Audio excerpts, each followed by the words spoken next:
बोलो जयकारा, बोलो श्री गुरु महाराज की जय। भाग 1। चैनल को सब्सक्राइब व कमेंट में जय सच्चिदानंद लिखे। प्रस्तुत पुस्तक रूहानी इशारे, श्री हजूर महाराज जी श्री श्री 1008 स्वामी संतोष श्री भातानंद जी महाराज जी की परम कृपा से सांगत की विनम्र प्रार्थना पर प्रकाशित की गई थी। इस पुस्तक को सुने ऑडियो में। इसमें उन रूहानी इशारों का वर्णन है जो श्री सद्गुरु महाराज स्वामी श्री दर्शनानंद जी ने अपनी हाजिरी में सर्व सांगत के सम्मुख तथा श्री हजूर महाराज स्वामी सर्व भक्तानंद जी की हाजिरी में किए। विवरण का सार यही है कि किस प्रकार समय के महापुरुष यानी वर्तमान के संत सद्गुरु अपने तरीके से अपने गुरुमुख जीवों की भागती मर तरक्की के लिए आशीर्वाद देते हैं तथा योग कमाई करवाने के बाद किस प्रकार मुक्ति का द्वार दिखाकर मुक्त कर देते हैं। जीव केवल वर्तमान के संत सद्गुरु की चरस्रण में अपनी सुरती जोड़कर उनके द्वारा बताए गए दिशा निर्देशों पर भोले भावों से चलते हुए एवं वचनों की सेवा मानते व करते हुए भगति मार्ग में निर्भय होकर उन्नति कर सकता है। संक्षिप्त अवतरण विवरण। जीवनी। श्री हजूर महाराज श्री श्री 1008 स्वामी संतोष श्री भक्तानंद महाराज जी।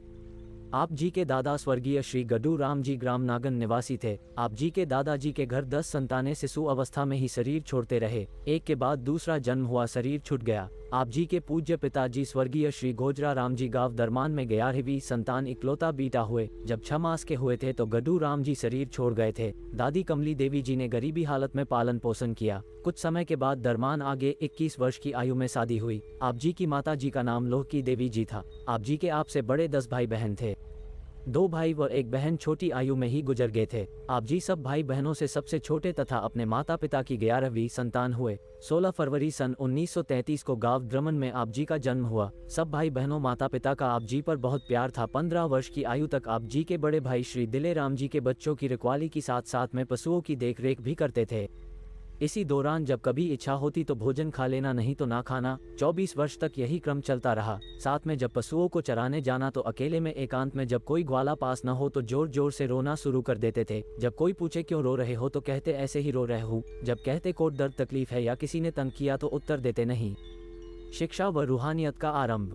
जब आप जी की ठीक 12 वर्ष की आयु हुई तो आप जी ने ठंडे पानी से नहाना शुरू कर दिया और 60 वर्ष की आयु तक इसी तरह आप जी ठंडे पानी से नहाते रहे। लगभग 15 वर्ष की आयु में स्कूल में दाखिला लिया था। 5वीं तक आप जी प्रथम स्थान पर रहे। शिक्षा ग्रहण के दौरान आप जी एकांत नाले में नहाने जाया करते थे। नहाने के बाद कुछ देर तक ध्यान में बैठ जाया करते थे। अंदर से रोशनी की उड़ान काफी दूरी तक ख्याल चला जाता था। जब आप 3री कक्षा में पढ़ते थे तो आप जी धार्मिक पुस्तकों की खोज में पड़ गए। सद्गुरु की खोज। जब आप जी की आयु 21 वर्ष की हुई तो गुरु की तलाश शुरू हो गई। कई लोगों से पूछते फिरते कि कोई साधु बताओ, हमने गुरु करना है, परंतु किसी साधु जटाधारी नांगे पर विश्वास नहीं होता था। कई साधुओं पंडितों से पूछताछ की। किसी ने शिव जी महाराज का जाप बताया तो किसी ने ओम का तो किसी ने नारायण का बताया, पर विश्वास नहीं होता था। सन 1953 में 6 श्रेणी में स्कूल छोड़ दिया। सितंबर से जनवरी तक बीमार रहने के कारण, जबकि आयु भी 22 वर्ष हो चुकी थी। उसके बाद 2 वर्ष तक जोगिंदर नगर से ऊपर जिमजिमा में रुई आर धन की मशीन में काम किया। सन 1955 में छोटी सी दुकानदारी शुरू कर दी। सद्गुरु की चरण शरण। श्री श्री 1008 स्वामी संतोष सद्गुरु श्री दर्शनानंद जी महाराज जो अंबाला लक्कड़ बाजार में क्वार्टर नंबर 332 में विराजमान थे। आप जी के भाई श्री भूरी सिंह जी ने पहली बार उन्हें हिमाचल भ्रमण टूर पर अपने साथ लाया। वहां से 4 अप्रैल 1957 को आप जी की श्री सद्गुरु महाराज अंबाले वाले की चरण शरण प्राप्त हुई। 7 दिन 7 रात दिन रात आंख नहीं खुली। भजन की सिफारिश व चरण शरण श्री महाराज जी से बड़ी बहन कुब्जा देवी जुगेडा वाली ने दिलवाई। आप जी ने बस श्री सद्गुरु महाराज जी के श्री चरणों में सुरती जोड़ दी। आप जी को दिन रात मतवालों की तरह मस्ती छाई रहती थी। अनहद की भरी आवाज उतर आती थी। पहले 2 घंटे फिर 3-4 तक सुरती छड़ी रहती थी।